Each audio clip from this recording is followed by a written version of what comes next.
This panel was recorded January 29th, 2021 during the Human Trafficking Research Consortium, the 13th Annual Human Trafficking Awareness Day event.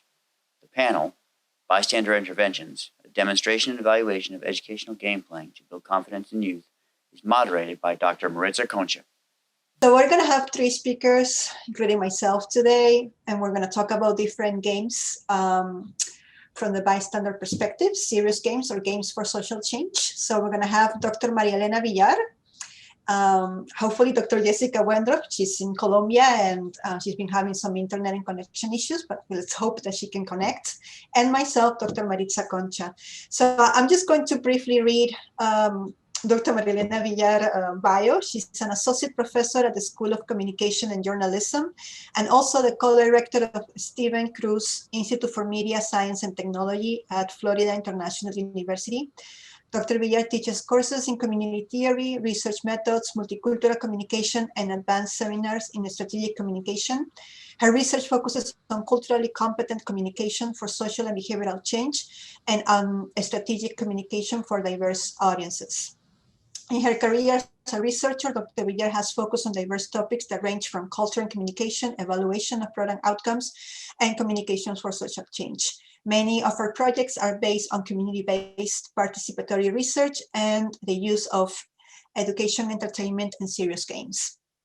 Dr. Jessica Wendorf-Muhammed is an assistant professor of communication and associate director of the Center for Hispanic Communication in the School of Communication at Florida State University.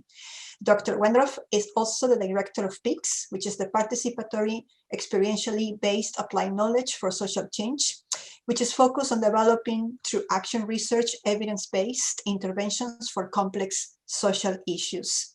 And again, Maritza Concha, I'm a lecturer at the School of Public Administration at the University of Central Florida. I teach courses on research methods, program evaluations for both undergraduate and graduate programs. I have been working as an evaluator for local nonprofits serving Latino and immigrants for the last 15 years. My areas of research are service partnerships and evaluating projects that serve at-risk populations such as survivors of human trafficking, refugees, and low-income minorities. And I would like to welcome everyone to the last panel of the conference. Thank you so much for your patience. And what I'm going to ask you to do is that I'm going to ask using the chat to please let us know where are you joining us from, the city or the state. And Maria Elena, if you can read the answers, let me see, I can actually have it here. Happy to. We have people from Orlando, Austin, and Melbourne, Florida, Cocoa, Florida, Athens, Georgia, Tallahassee, Topeka, Kansas, Miami. Thank you, everyone, for joining us. That's exciting. Central Florida, yes. That is Central Florida. Lakeland. Thank you. This is exciting. This is very exciting. So I'm just gonna read what the agenda is for today. And I think we have one more. Ohio. Ohio, wow. So what are we going to be doing is that we're going to be talking about two different games, and we're also going to be doing a game demonstrations of one of them, which is choices. And at the end, we're going to have questions and answer session.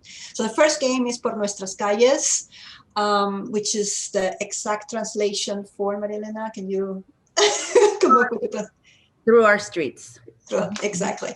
And Dr. Maria Elena and Dr. Jessica Wendorf, hopefully if she joins us, will be talking about that first game, and then I'll be talking about choices. And then I guess, like I said before, we're going to be doing the demonstrations. So Maria Elena, if you are ready, I'm just going to ask you to share your desktop. Yep. Can you make me co-host again? Yes, sure. Let me stop mine. Oh no, I guess it allowed me. Did it allow you? Oh, okay. Yeah.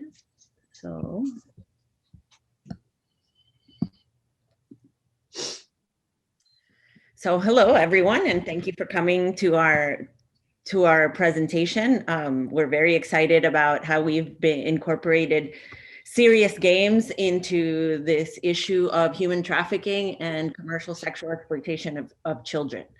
So we're going to talk a little bit about how the games for social change work and how they are a communication tool. And then I'll tell you about a game that we created, that our team created.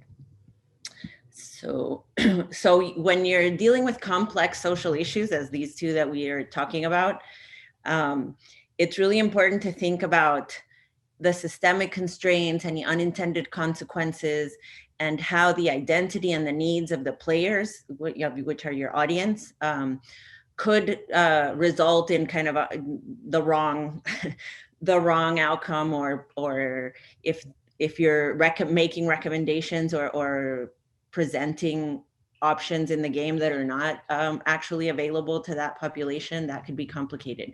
So it's really important to have a good picture of what the community resources are, how the community views the issue, what services are available and not available, and situate the game in a realistic context for people. And understand that these phenomena are rooted in the intersectionality of multiple vulnerabilities, right? And many times for the games that we're going to talk about are bystander interventions, right? For people who might observe situations of risk or situations of crime and may not know what to do about it, but to also sensitize them to the intersectionality of and the vulnerabilities of the people involved, that sometimes that may lead to misunderstanding. So basically, serious games are useful because they create a space that reduces the risk of making these choices, right? So mitigated risk for social interactions. And so people can simulate making decisions, reacting in a certain way without the risk of real life consequences, right? So it puts people in unfamiliar circumstances where they feel they haven't encountered a situation like that or have not recognized a situation like that, and puts it in terms that are plausible, believable, and tangible, which again goes back to the importance of making these game scenarios realistic. And this leads to kind of helping people understand these complex domains, and because games are kind of closed systems, where there's a finite number of outcomes, right? So you can shape the direction of the players and help them understand complex and interconnected issues. So these games that we're talking about present individuals with situations where they have a dilemma or a choice to make, where they could choose to ignore, choose to intervene, choose to report, or something else. And so it stimulates a reaction to a scenario and a situation, and then mental elaboration. And by playing it in a group, people talk together and compare notes and compare ideas. What would I do? What would you do? Well, what about this? Well, what if the police are also corrupt, right? Things like that. So it helps to deconstruct the social norms, because many times the first reaction to survivors of trafficking or sexual exploitation is victim blaming, or perhaps there's nothing we can do. They made their choices, right? So by having those conversations with a trained facilitator, you can deconstruct some of those social norms, and then provide alternative ways of reacting and of being, and getting people to think that perhaps there's different ways that you could react. So important aspects in developing games is transportation, meaning that it's engaging enough that people kind of suspend disbelief for a little bit and get engaged with the game and get into the story of the game. Identification, that the situations and the things that are happening are relatable to them, and perceive similarity between them and the characters or the scenarios, right? And there we have the similar bunny and kitten to illustrate similarity.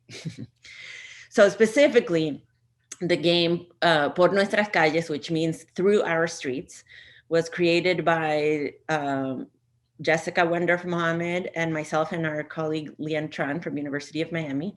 And it was a partnership with the Colombian National Police and the Ministry of Tourism. They reached out to Jessica through her network to say, what can we do, because people are not reporting these situations of commercial sexual exploitation of children and adolescents to the police. And sometimes when we try to do community education, there seems to be a real lack of empathy, right? A lot of victim blaming. And so what can be done? And Jessica, this was actually her doctoral dissertation. So PNC is what I'm going to refer to the game, Por Nuestras Calles. It's an experiential learning game to increase awareness about commercial sexual exploitation of children in Colombia, so that people learn more about what it looks like, how it manifests, what are some of the risk factors, what are some of the red flags or signals, and to highlight the profile of law enforcement as advocates and helpers in vulnerable communities.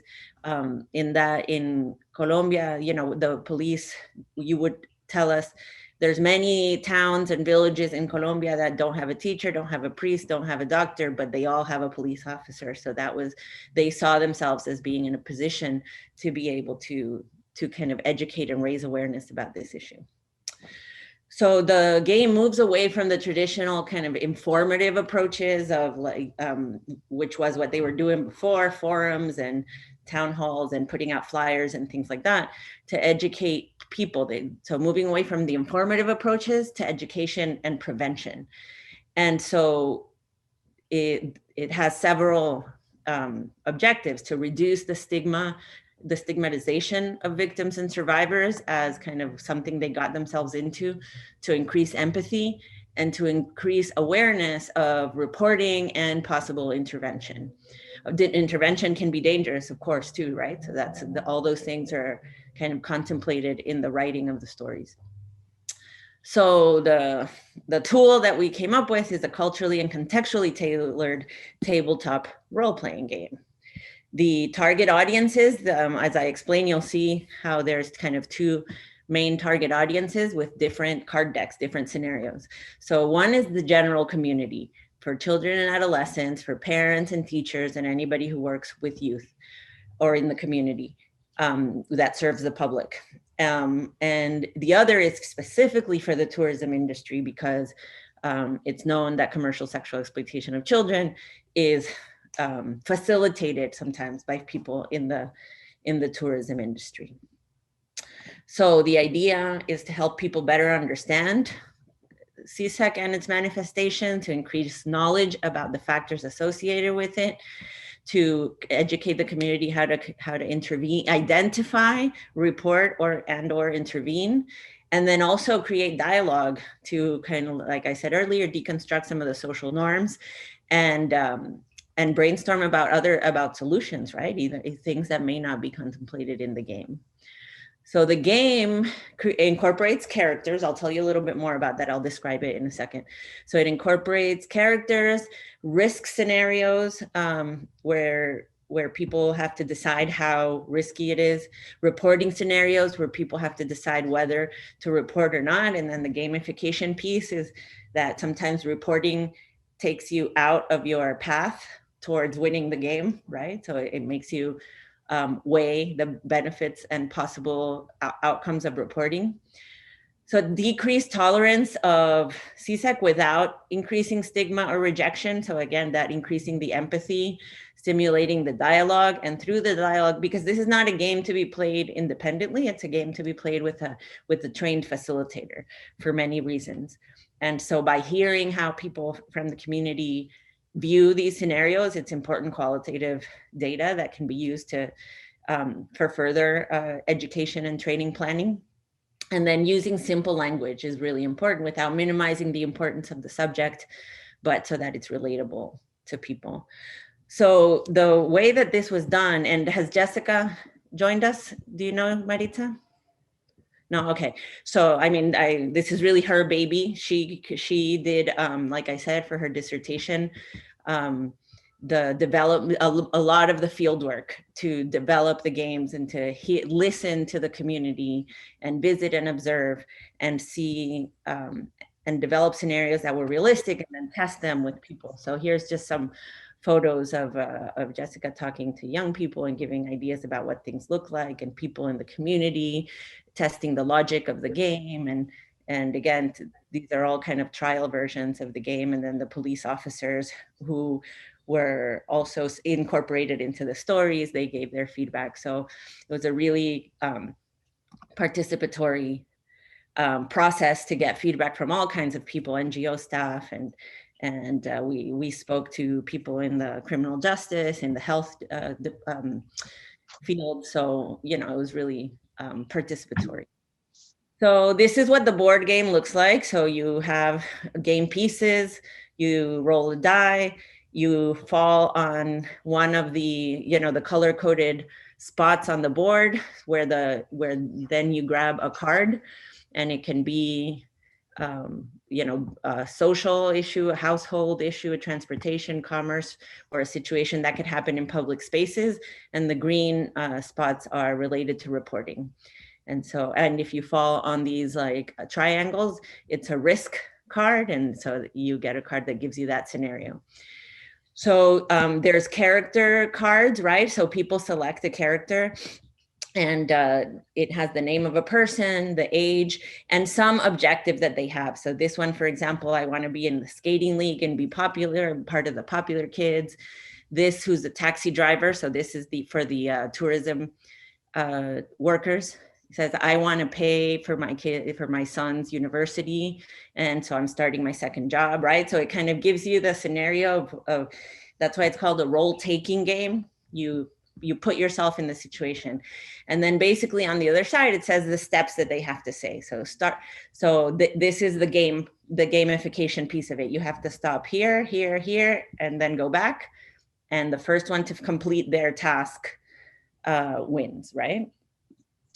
So players select, in this particular version of the game, we had these wooden game pieces, and people decorated them so of what they thought their character looked like, right? To make them identify even further with them. Then there was the destination decks, right? And then there's a scenario. And the questions said, so for example, many times I've seen children distributing flyers at the stoplight. Lately, I've seen that some kids are getting into the cars.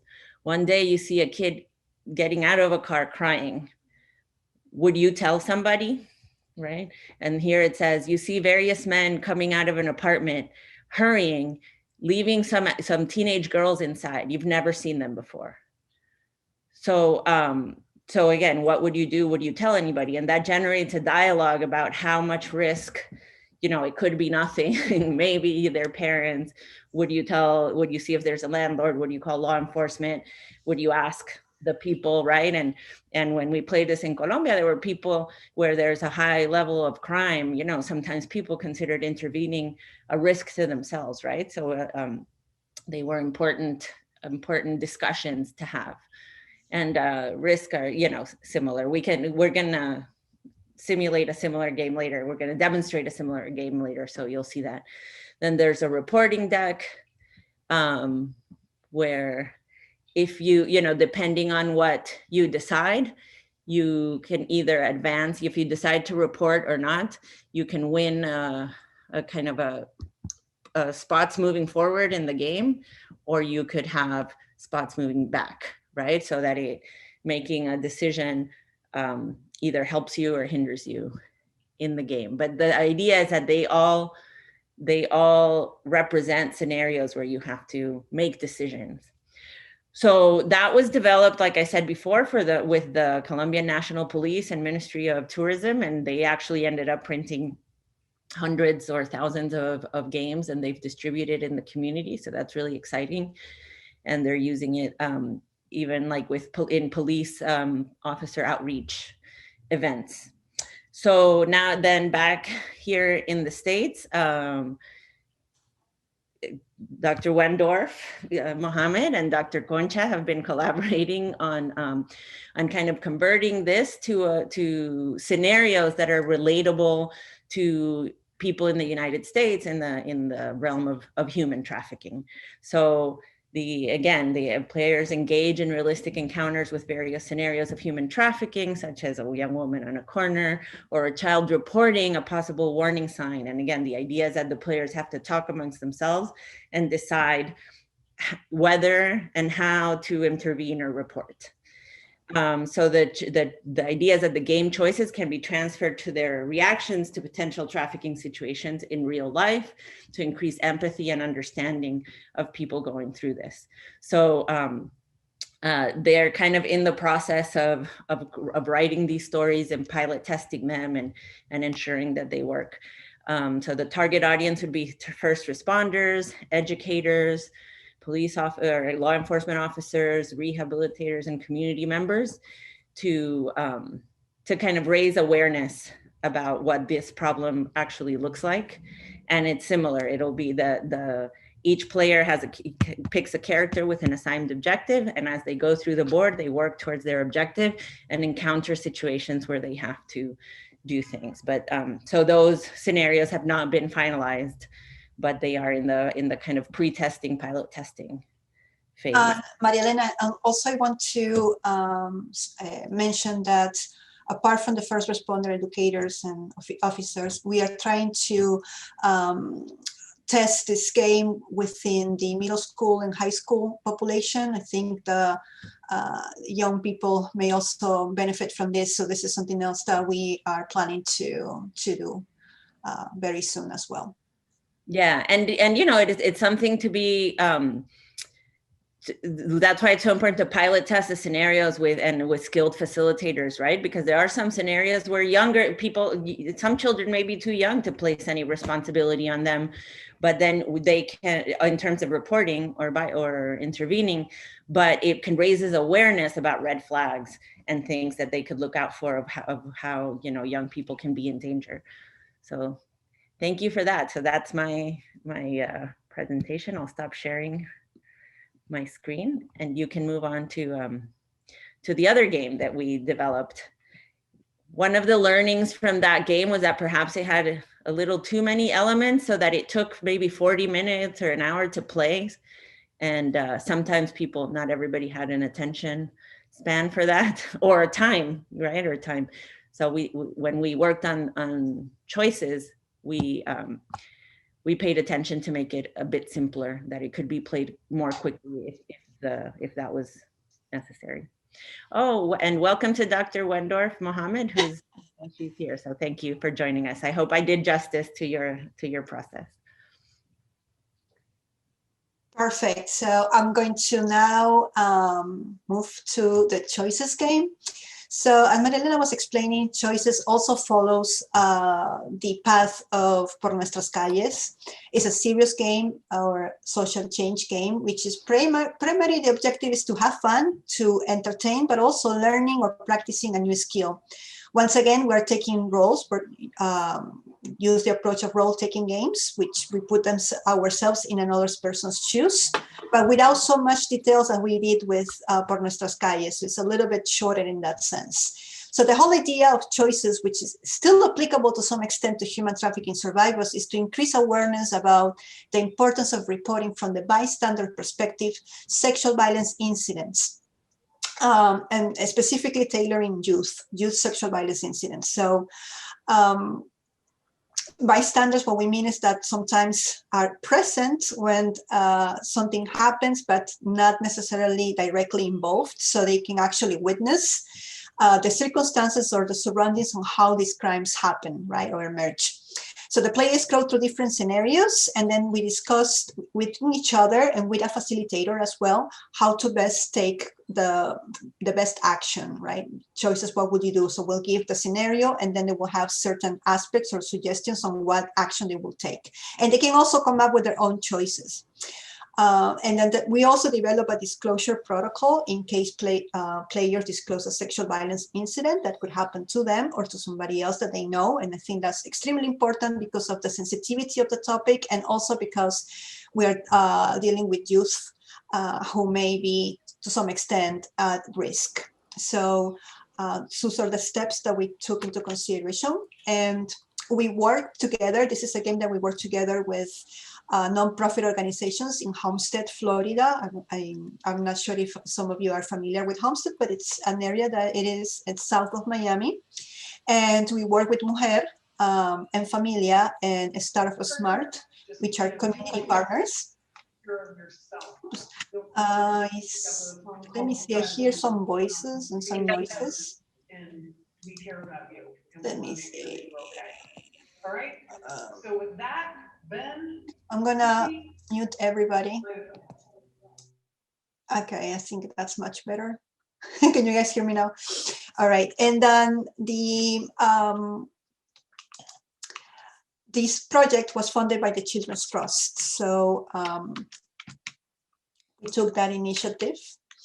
And I just want to talk a little bit about youth sexual violence and why it is a topic that was really an important topic in Homestead. And this is a statistic that is not specifically in Homestead, but it's very common. So of all victims are under 18 years old, two of three are ages 12 to 17. So that's kind of our justification of why our target audience were between 12 and 17 years old, but when we pilot tested the game, we realized that middle school students, it was too much and too critical, the information that we were given, that middle school students couldn't relate.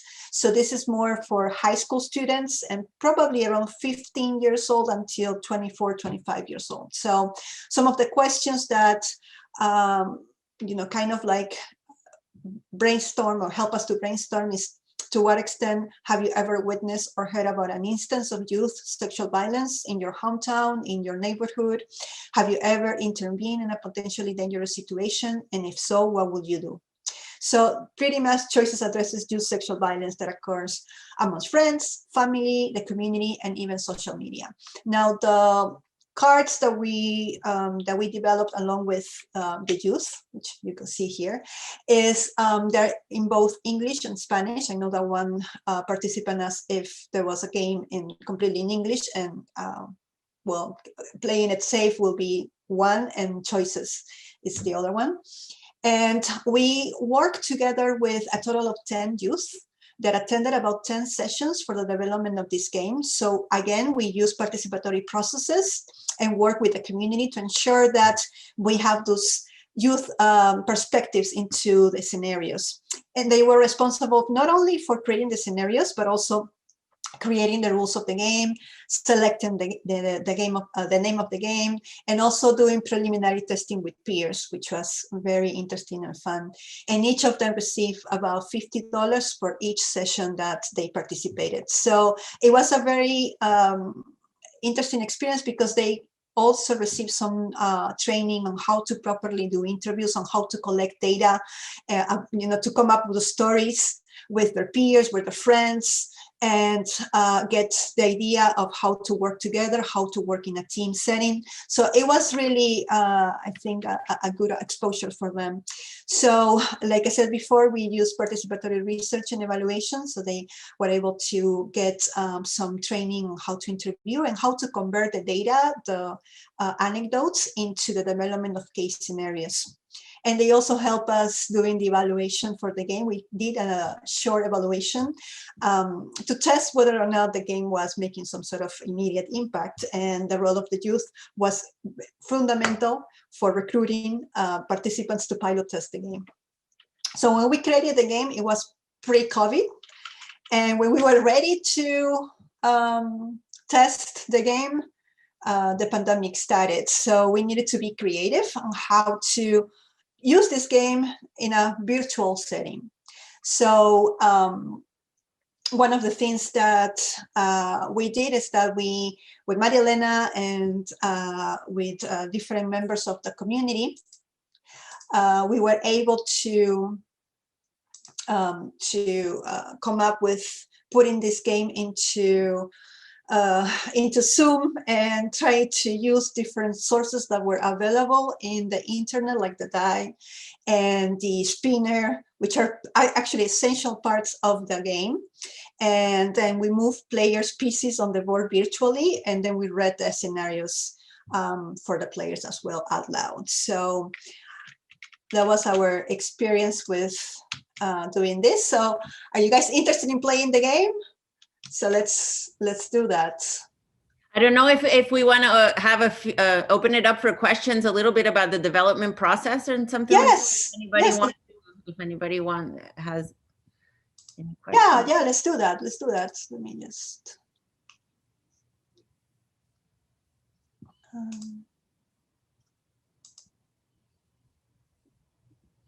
I mean, So, it's possible no one has questions, but if they do, I thought it's it was. true. But if you have any questions, anything, any comments so far about the game, either por nuestras calles or playing it safe, or about choices before we do the demonstration, just let us know. You can use the chat, you can unmute yourself. So let's wait for maybe a minute or so. Perhaps there are no questions. Perhaps we were so clear. Of how we can get the game. Yes.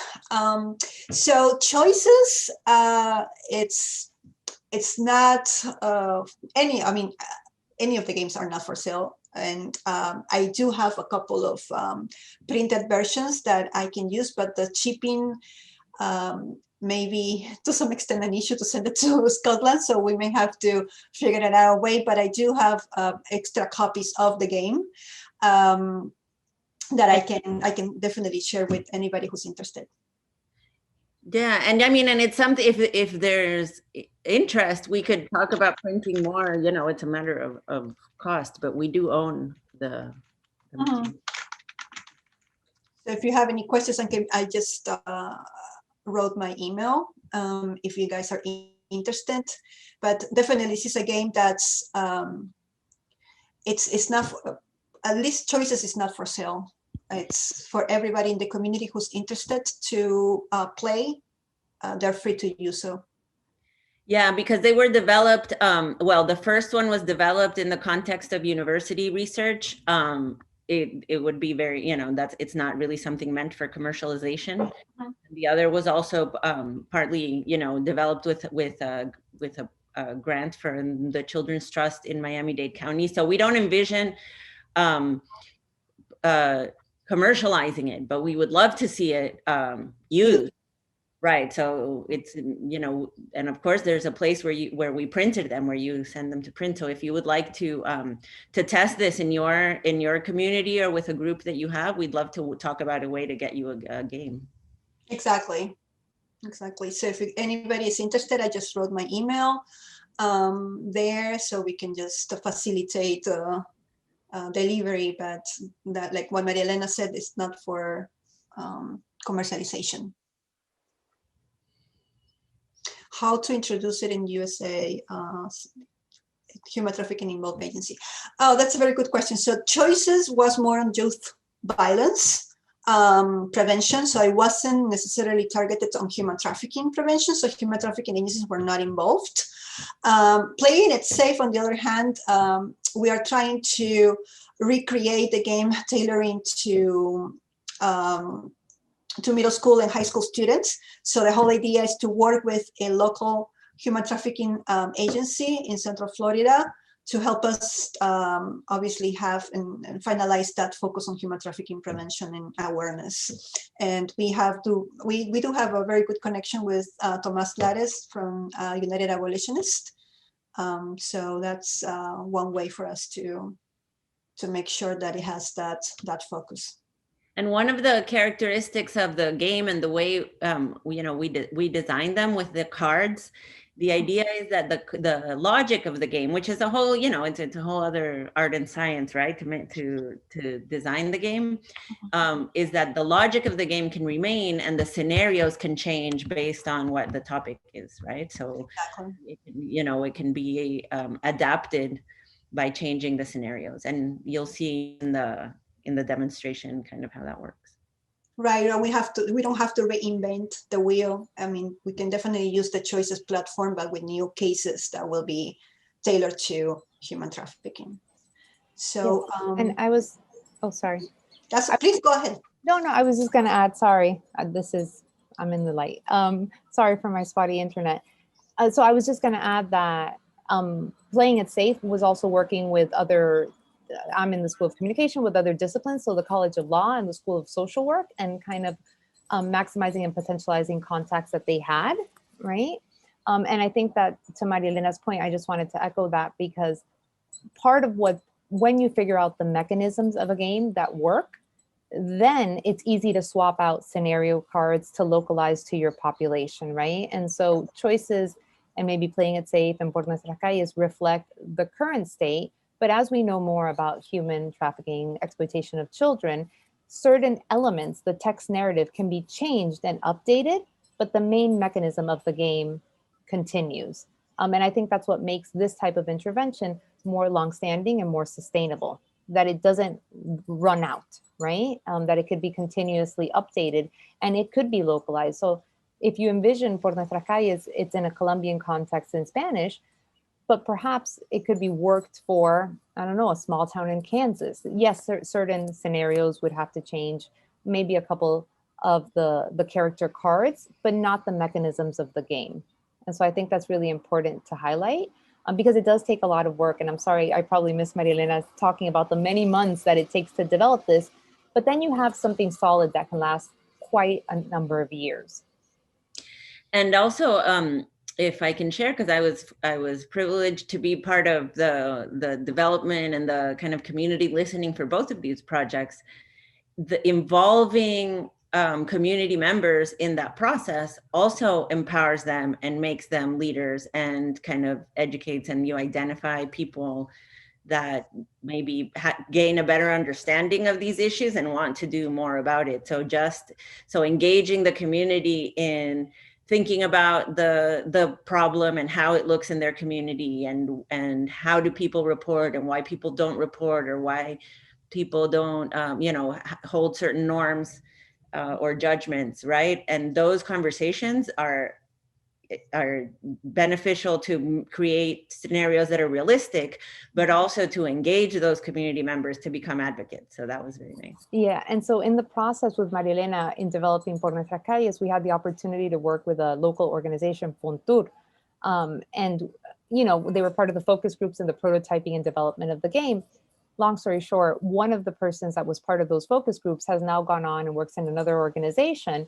She recently reached out, right, because she had been part of this process and said, I'm now working with Venezuelan immigrants in Colombia, which there's a huge influx, and they're kind of engaging in the same behavior. I see underage girls and boys on the streets. Do you think we could do something in the, that we did before? So yeah, to Maria Elena's point, it empowers people to begin to think in a solution-oriented mindset and to know that there are ways of reaching what at times may seem too complex to even solve. Yeah, and then these simulated scenarios allow us to manipulate the story, right? So that you can present complex issues in a kind of simplified way, but you control which topics you're raising. So it's really a neat process to build the game and then to play it. Yeah. So maybe without further ado, we can do a demonstration, and I'm sure we'll have more questions after that. Okay, so let me see.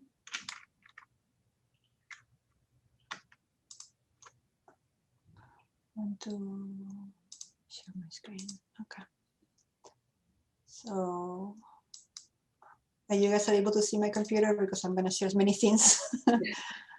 All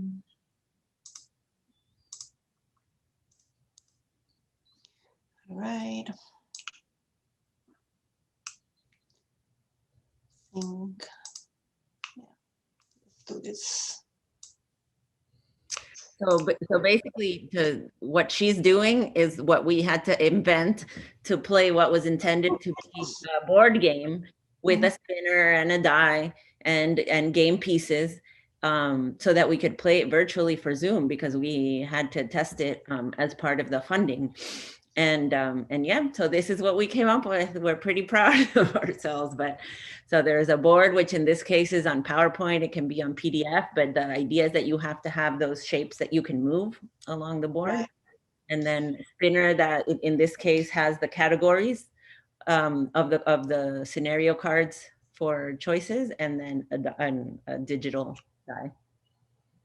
Yes, and so what I'm going to ask if we can get some volunteers, 2 or 3 volunteers who would like to play the game with us. If Anybody volunteers, you can raise your hand or just unmute yourself. And if not, I volunteer. oh, great. Oh, thank you, Justin. So one or two more. Vans, John Noel, also volunteer. So we have 2. Okay, I think we can do it with two. Mhm. Should be fine. All right, so you want to start, Marilena? Maybe.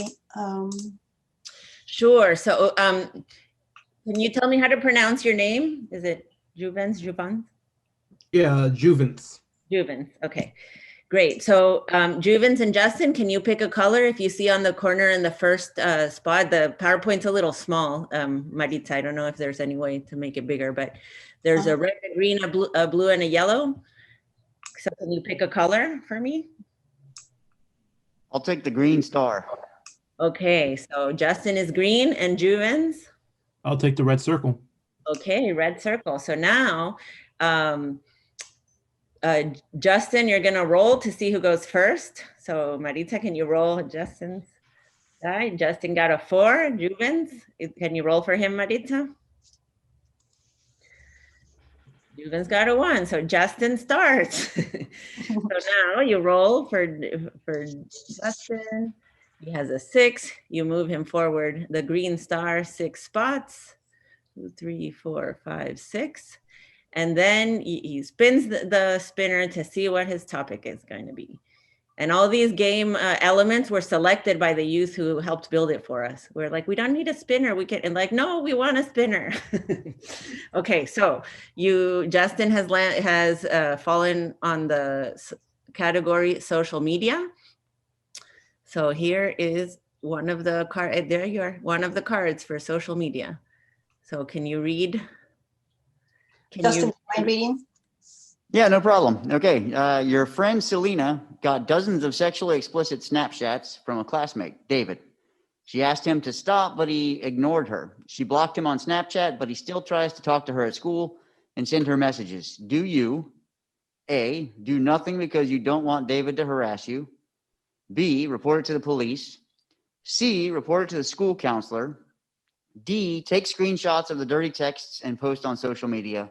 E, do something different.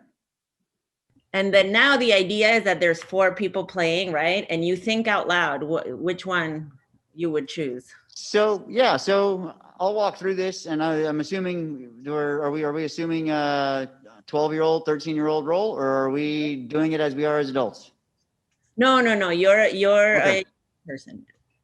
Okay, so walking through each of these answers, I'll rationalize. Do nothing because you don't want David to harass you. I don't think that's the right answer, not in the bullying age that we have now, and I wouldn't encourage my kids to do that. Report it to the police. I think silly kid doing silly things, that could be an answer down the road, but I don't think that would be the right first answer. Report it to the school counselor. To me, that would be the right answer because that would be the lowest level of intervention, and that would get the parents involved because they don't want to ruin somebody's life for them for being immature. And then D, take screenshots of the dirty text and post on social media. Not encouraged because then you're you're part of the problem, not the solution. And then do something different. Do something different is always an option. I would probably go to my parents and then have my parents go to their parents, and maybe have the school as a mediator just so there's a third party. And then that would kind of educate the school on this being a problem in their environment, right? So there's 2 angles there. One is let the other parents know what's going on. 2 is let the school know what's going on. So to me, actually, I would do something different. I would go to the school and get them to mediate some sort of a discussion with the parents. That way we were engaging on multiple levels, but not doing it in a confrontational way, but more of an educational way. Okay, so now I'm gonna role play the middle schooler's response or the high school student's response. The school doesn't care. The school counselor doesn't even pay attention. So why would you even bother talking to the school? They don't care about us. So I would say it's their responsibility to care, and we have to at least raise the issue. Yeah, I was just throwing that in there. But so then you have to pick one. You're doing E, do something different? That's what you're picking? I think E would be good, but You have to pick one. Yeah, so you have to pick one, and then Juvens and Nancy and I are going to decide if we agree with you or not. I say E. Okay. The rest of the players, Juvens and Nancy, what do you think? Do we agree? I think I agree. Okay. I'd be That's torn. my experience. I'd be torn between embarrassing them. No, I'm just joking. I wouldn't really, but these are the conversations. But or do something. Okay, Nancy and Juvens agree. Okay, so it's unanimous. So Justin moves 2 spots on the board. If I can interject something real quick. Yes. I think you made a pretty valuable point, Mary Elena, when you said you'd be torn about embarrassing them, because if you're a parent, you have to, I don't want to say address, but I guess address that idea if you're going to talk to your students about, not your students, but to your child about that, because it's something that they might be tempted to do, and it's something that's wrong. So you can't really ignore that possibility because it might happen. Yeah. No, yeah. So that's the idea, that you get people of either, when we played all with young people or all with parents, right? And then you kind of look at it from that perspective. But okay, so to continue the simulation, Maritza, can you roll the die for Juvens? Sure. Well, let me just finish moving Justin. Go forward 2 more spaces. There you go. 4. You're red, right? Did you pick red, Juvens? Yes. Okay.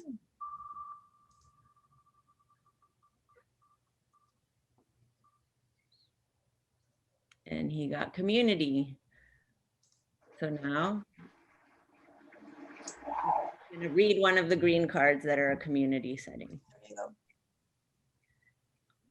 Maritza, there's one about a store that I like. Can you do the one of the corner store?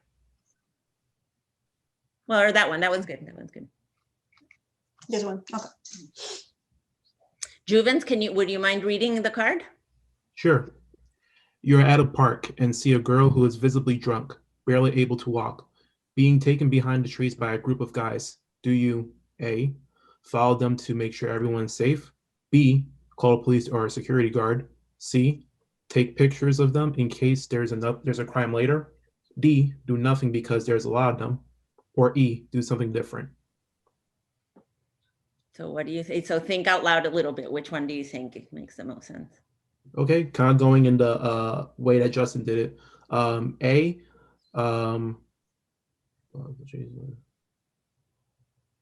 I probably would not follow them. For one thing, that point, I'm thinking of myself as my own personal safety, including hers, of course. But if it's a group of guys, one might have a weapon. Following them would be seen as something that's aggressive, or could be seen, and it could go wrong. B is something that I probably would do, would be call the police or a security guard, because at that point, there's a group of guys, there's someone that's drunk.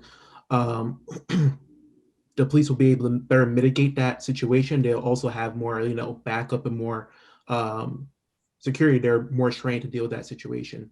C, take pictures of them in case there is a crime later. I feel like that's very reactive, and in this situation, time is of the essence, and it's better to be proactive.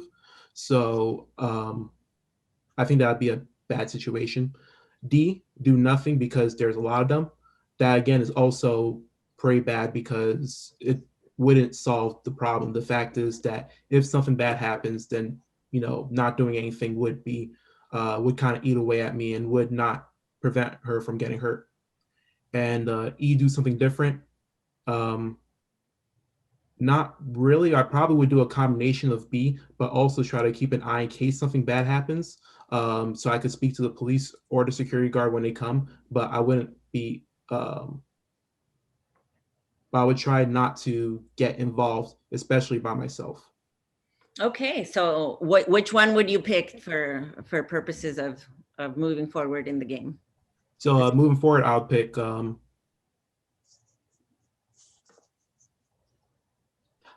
E, which would be a combination of calling the police, but also staying around in case, the police come and they need someone to talk about it and understand what happened. So E. Okay, so Nancy, Justin, and I are going to debate whether we agree with you or not. What do you think? I think I don't have time to stick around. Justin and Nancy? Yeah, no, I wouldn't stick around. If I were a kid, I wouldn't encourage a child to stick around. I would say, see something, say something, but I wouldn't hang out. So Nancy would do something different, which is to get away. So, okay, so then in this case, there seems to be general agreement, but not consensus. So Juvens moved forward one spot.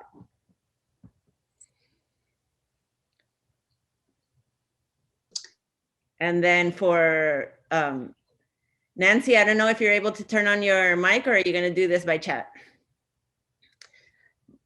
But if I could add, that was a really great question. That was a really great scenario, because there are different instincts at play, right? The protector would want to do something, but that just would put somebody else in danger. So I think that's a really great question. That was a great scenario. Thank you, thank you. And there's some really, really good ones that really generate a lot of discussion about what to do. And so can you move? So we have a third volunteer, Nancy. Can you roll for her, Maritza? Sure. 5. So let's do yellow for her. Yellow. Okay. Let me. No. Sí, exacto.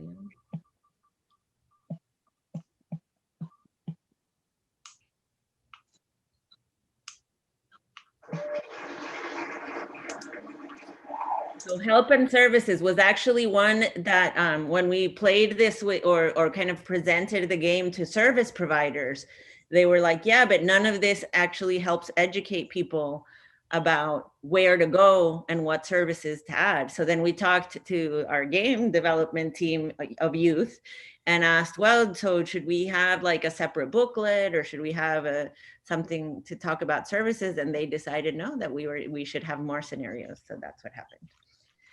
Okay, Nancy can't see the screen for some reason. Yes, and she says she's unmuted but cannot see the screen. So I can read for her. Okay. Yes, I'm unmuted, but I can't see the game board anymore.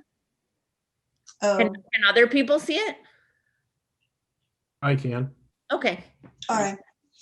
So Nancy, I'm going to read the scenario. I'm going to give you the choices, and you just let Okay. us know which choice would you select. So a 12-year-old tells his mom that the last few times he's been to his friend's house for a sleepover, a 16-year-old has also been there. He says that the older boy touches him in ways that makes him very uncomfortable because he doesn't want to talk about it. What help or services could he and or his parents get? A, mental health center. B, doctor. C, police. D, child protective services. E, something else.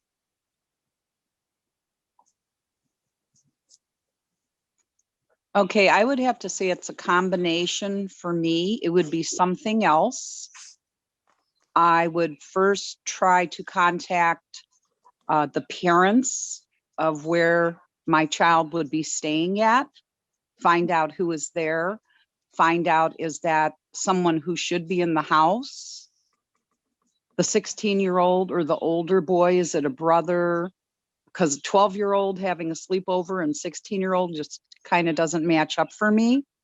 Mm-hmm. Talk about it and then go to a child advocacy center. At least that's what we have here. It's like child protective services. Mm. And if necessary, call the police. Okay, Juvens and Justin, what do you think? Is the police a little excessive when the kid hasn't really told you anything specific, or is it good to try? I would say for this, well, it would be inconsistent for me to say the touching is beyond the picture sending, right? And say, hey, we should just go to the parents. But I think he definitely needs to get help, and maybe a conversation with the police would be the first place to go, to me, because of the physicality of it. So I would say the police just because you don't know what else is under the hood. He might not be the first boy. He might not be the last. There might be a history there that we wouldn't want to get swept under, and the police would be able to help figure that out, I think. But the intent would not to be punitive, but just investigatory. Okay, so now I'm gonna play devil's advocate. Well, I don't know, because one time my cousin hit on somebody and that girl called the police on him, and then they arrested him. He got deported, and he, had autism, and he didn't even know what they were doing. And so the police are too abusive, and I just wouldn't do that. No, I think that to me, I would articulate that's a valid concern, right? Especially today, right? I think that's a realistic concern. Maybe there's something else, but we'd have to come up with it quick because we can't think about it forever and do nothing. So the hesitation is real, and if there were risk of someone being deported, I wouldn't want that to happen. But what if he's a child abuser, right? A sexual abuser. Well, he's still a kid, right? Yeah, so he's still a kid. So that, I wouldn't hold that against him. I would just say he still needs help. So help is help, and so I police would still be my first instinct, and maybe it would be a crawl, walk, run to the police, as in engage someone lower in an informal conversation, and then start the ball that way, as in like, hey, would this kid get deported? But it would be something you couldn't talk about for too long. You'd be forced to do something, and I think the police would be a good start unless somebody came up with a better idea, but it had to be quick. So Doug said he would let the professionals investigate and call the police because the courts could also help, can always help the 16-year-old. And Nancy says, always believe first. So parents, hotline, agency, police. Yeah. So nobody would have called DCF first, Child Protective Services, as an investigation before you go straight to police. There's reasons for both, right? There's good reasons for both. I would just add, just change just slightly, and you're a school teacher and the 12-year-old tells you this. You have to call and you have to report it. You have no choice. Yes, correct. That's true. Yeah, that's a good point. If you're a mandated reporter, which wasn't quite what our target audience, but I think you make a very good point, because definitely. Mm-hmm. Yeah. Sometimes this perpetuates way too much because parents don't want to call the police, and it continues. Mm-hmm. Yeah. Yeah, and if I could add, that's Doug, I think you made the comment, and that's where I think this type of game is really useful, or this type of intervention tool, because as participants, as players begin to make their choices, they're really indicating attitudes and beliefs that they have in that community, right? And so if you were, and I'm not saying choices was meant for that, but if you were to implement this this intervention in a school, and you found that wasn't the first response, right? So you're always gathering information by the choices that the participants are making. The conversation that is generated is indicating attitudes of that community, of that group of people, of that organization. And so the facilitator really walks out with an understanding beyond, okay, we just played a game. It's like, you know what? None of the kids here, none of the adults here selected this option. What is that telling me about this space? Right, and that could be definitely something that it should be identified as a priority in terms of what can we do to make improvements, right? Why they didn't choose this particular option? Is there anything else that we're missing that we're not seeing, right? So, Maritza, there's one scenario that I would like to share as the last example. One of the green ones, community, about the what you see in the store. No, not that one. Let me see. No. Uber. No, I think it's probably the first one. Yeah. No. There you go. That's the first one. This one generates a lot of information, and some of the scenarios for the young people are also about Uber situations and things like that. But I don't know. I'll read this one, I guess, since we don't have. Or actually, Justin, would you mind playing again? Yeah, my pleasure.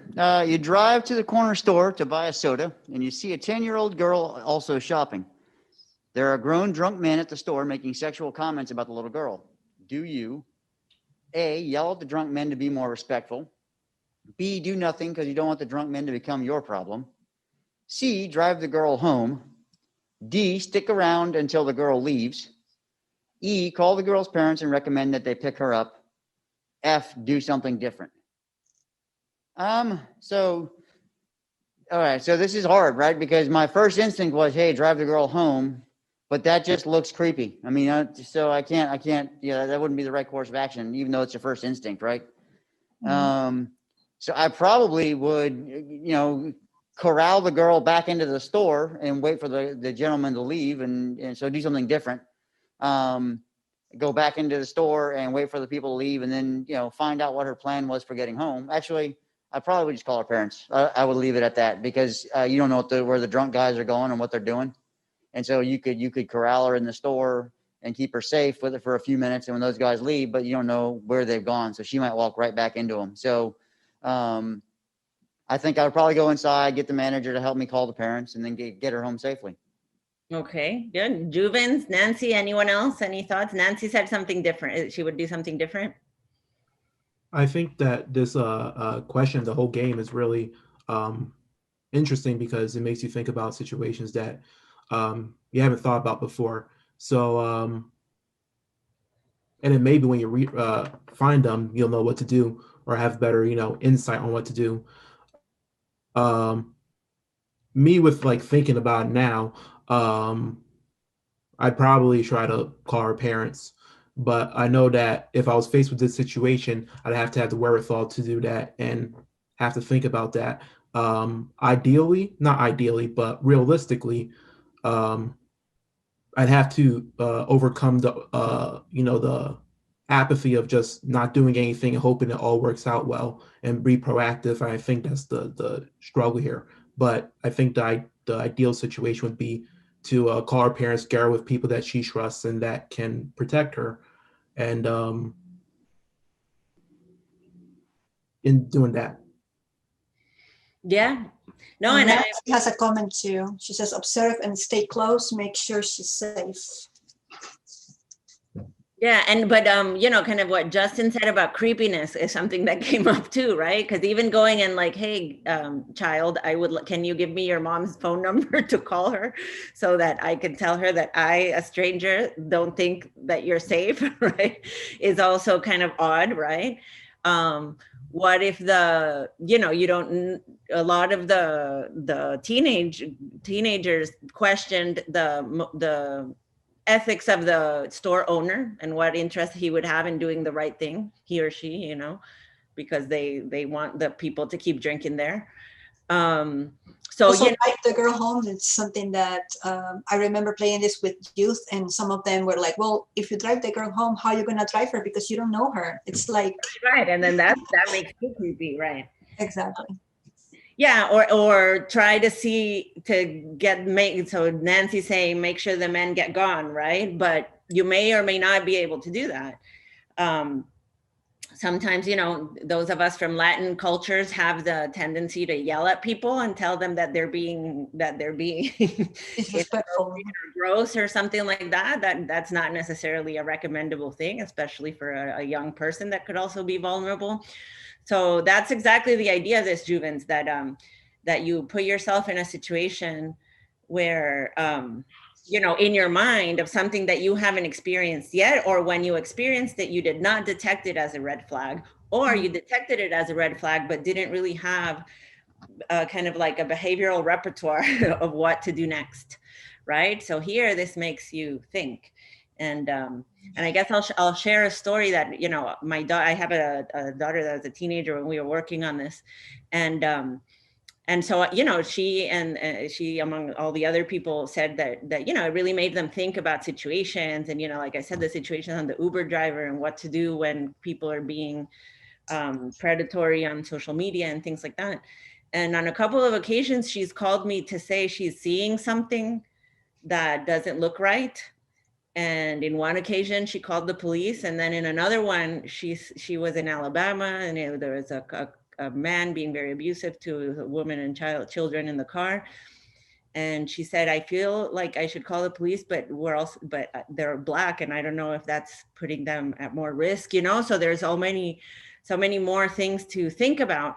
But by having thought through some of these things before you encounter them, is part of social change, right? I don't know, Jessica, if you want to kind of expand on that concept of rehearsing, I guess. Yeah, and so thank you, Elena, but I think you said it perfectly. I think that in the first instance, what we try to do is reduce the reactance or resistance to message, right? So if we think of any complex social issue beyond human trafficking or the vulnerability of children, like transient populations, right, also referred to as homeless, right, to go up to somebody and say, you know what, this is our collective responsibility and you're responsible for this too, that may not get you the outcome you want, right? Because day to day, people may not think about transient populations. They may not think about people that are individuals that are exploited because it's not proximal to them.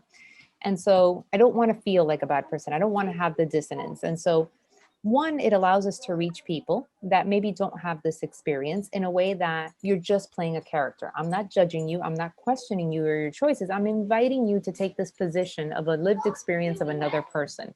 That distance from the self and the identity, what we know from studies and from evaluating this type of intervention, is that it allows the participant to take choices and so rehearse choices that may be different or outside of our schema, that may challenge us a little, right? And that's that rehearsal part. We get to rehearse behaviors that are different than our day-to-day in a space that's safe or at least has mitigated risk, right? And so if I'm in a community that there's a lot of violence and I perceive that my reporting will get me in trouble because there's gang activity, I may be less likely to report, right? And protecting myself. By inviting people to try or to rehearse what it would be like to report, one, we educate them on what are the channels of communication that exist for them. And two, we get them the opportunity to practice that safely. Say, okay, if one day you did decide, if one day it was safe for you to report, this is how it might look. Right? And what studies indicate is that when presented with the opportunity in the future, some individuals are likely to then execute that behavior because they had a chance to practice it. They know what it's like. One of the biggest drawbacks of this type of complex social issue is that people often don't know the correct channel of reporting. And I use the term correctly very lightly here because there's multiple, as we've been discussing through this experience. But sometimes there is an optimal channel of communication. And what happens is that if you report to a non-optimal source, you may not get the desired outcome. And that begets and increases apathy and less behavioral intention. So over time, people are like, you know what? I tried to report that to my counselor last time I saw it, nothing happened. I'm not doing that again, right? And so through experiencing multiple channels of reporting, multiple sources of information in this safe way, they can then make better choices when they're presented with a scenario. I think, does that help expand it a little? I think so. Yeah. Thank you so much. Yes. I mean, again, the beauty of this is that we did work with young people from the community who did their own community listening to come up with scenarios. So there's scenarios about your 15-year-old friend tells you she's going to go off and live with her 20-year-old boyfriend. What would you do? And then there's cultural issues that come up too, right? Because some people are like, well, what if the parents did that too, right? What if the parents don't think there's anything wrong with that? Why are you going to get the guy in jail if she's consenting, right? And so you get these conversations going that really show the different sides of this, right? Something else that I want to share is that when we were playing this with the youth, it also depends on where the youth socioeconomic status come from, because some of the kids that we play were at risk, but then others they had a higher socioeconomic strata, and then when they read the stories, they didn't understand or they couldn't relate, and so they have to think this through in more details, and that was something very interesting to notice as well. Yeah. So Nancy, and I think Nancy has a comment. That some jurisdictions take things too lightly, even when you report them. Mm-hmm. Yeah. And, and when the perpetrators are minors in this case, because again, this is not commercial sexual exploitation, this game, this one was just about sexual abuse and sexual assault. But I don't know, I'd love to hear comments from the audience about how this can be useful in your practice or in your work, or more specific to human trafficking, which is what the playing. So if I can add, the panel right before yours, the young lady had, I shouldn't say young lady, the woman who was mother was actually talking about her experience as far as being trafficked and how she got into that scenario, and how her daughter later, and this is here locally, her daughter later came home and was explaining a set of circumstances that were very similar to how she got wrapped up into being human trafficked or being trafficked. And I think this is this can be a great model if you took some of those stories, those case studies, and then built questions around it. I mean, there was the grooming, the questions about grooming. Someone's asking you weird questions on the internet. Someone's talking to you outside school. Someone meets you in a parking lot and says, "Hey, I need you to help me get something out of the back of my car." And then they follow you all the way back home there, or all the way to school to make sure you get there. So if you take the protocols that people are reporting that human traffickers are using and put those into the scenarios, if you take the experiences of victims, and some of those circumstances that push someone to become a victim, as in, drug abuse or being bullied. One of the conversation earlier today with one of the panelists brought up the fact that he was bullied, so he had some self-esteem challenges, right? And so not only, hey, you want to address the risks associated with actually with activities intended on picking someone up and bringing them into being trafficked, but maybe some of those precursors, as in the psychological conditioning, the psychological circumstances that make someone susceptible to conditioning, bullying, low self-esteem, conditions at home that aren't stable, So I think there's definitely a potential, just given the scenarios I've heard these last 2 days, and the experiences. I think those are great pointers to questions and framings that you guys have built here in the game. And I think for human trafficking, there are a lot of scenarios to consider. And then, even from trying to educate up on the public policy side, right? I mean, if you took these scenarios and then had policymakers go through this, to where they could say, okay, well, the policies can be designed to prevent some of these things or mitigate some of these things, or public programs can be designed to mitigate them. And by educating folks, you'd be able to help them shape what a budget would look like. I mean, that again, that's getting rubber to road. The idea of, hey, they understand the problem better. They think about what kind of public programs exist and what would be needed for replicating in public policy or programs. So I think there's a lot of potential here. No, definitely, I agree. And also Nancy has a comment that in the session yesterday, maybe that's what you were talking about, Justin. In many areas, age 17 and the runaway are too often dismissed. And I think that also goes to empathy and relatability, because when we were in Colombia and talking to people about older teenagers, and the empathy goes down, right? It's like, oh, you're older, you're old enough to know, and their age of consent, I believe, is 15. So it's like, well, it's not a crime if they want to sleep around, right? Or whatever. So so that the age, the older teenagers get a lot less empathy.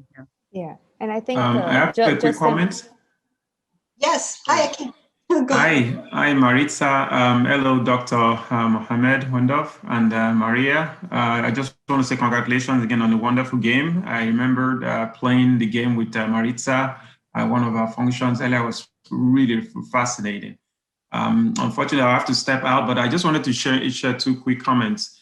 The great thing I like about the game is that it helps you to not only think about the unique situations or scenarios that you all created within the game. It allows you to also think outside the box, outside of those scenarios that you may never have even contemplated before. And so it sort of prepares your mind to know how you will react to those situations that you've not really experienced before. So that's one. The other thing is that I remember when I was at Indiana University teaching a class on terrorism, I did an exercise with my student where when the new say something campaign came out. And so I created about 10 different scenarios of people doing random stuff within the society and asking them to rate it whether or not that's a suspicious activity. So I see this kind of game to really be applicable to terrorism, kind of looking at, things that may have to do with terrorism, terrorist activity, looking at, how to make bombs on a train, and you kind of peek over and you see them reading, what do you do, that kind of thing. So I think your game has a wide range of applicability is what I'm trying to say. So well done, everyone. Sorry, I have to go now. I think I need to take my daughter to practice. Okay. And well done. Bye-bye. So Starla has a comment, and then Dr. Wendorf-Muhammed can jump in. Yes, just to go back to what Dr. Concha had said, was that what I would like to do in my practice is I actually teach nursing at Seminole State and here locally. And I am actually hoping to get a copy of this so that I can bring it back to our faculty, and then hopefully even with our Student Nursing Association, maybe even introduce it there, because they're going to be our future nurses and they're going to be dealing in situations like this. And I want to be able to empower them and get this conversation started, as you stated, so that they can know how to have a conversation and what reactions. We're mandated reporters, but that doesn't make it easy to witness or understand how to speak about it. Mm-hmm. So I appreciate this very much. Thank you. Jessica? I love that comment about how it's not easy. It's not easy. And I think that's why, again, the game presents an option that as the player, you have to make a choice. You have to talk about it. So it's not that I want to talk about this thing that's stigmatized or hidden.